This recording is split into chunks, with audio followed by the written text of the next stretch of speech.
আজি মই এয়া বিহু ড্ৰেছ পিন্ধি ল'লোঁ। পিন্ধিব মন গ'ল আৰু অকলে আছিলোঁ ঘৰতে। বিহুকে ড্ৰেছটোকে পিন্ধোচোন অকণমান বোলো ভিডিঅ' এটা বনাওঁ। কিন্তু ভিডিঅ' বনাবলৈ ধৰি দিবলৈতো মোৰ মানুহেই নাই। এনেকৈ আৰু কথাকে পাতোঁ অলপ বোলো।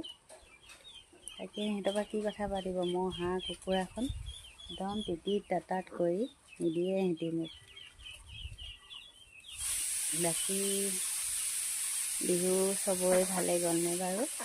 মোৰ গ'ল আৰু মোটামুটি ঠিকেই। বিহু ফাংচন এবাৰ কিন্তু বেছি চাব পৰা নাই দেই, এইখনহে চালোঁ। এতিয়া লাহে লাহেহে হ'ব ফাংচনবোৰ। আমাৰ গাঁৱতো সেই লাহেকৈহে এতিয়া আৰু আছে 10 দিনমান হ'বলৈ।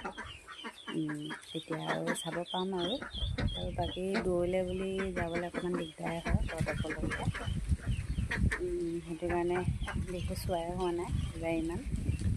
এয়া ক'ৰবাত ফুল মাৰিবলৈ লৈ যাবা, নাচনী বনো বোলো আজি।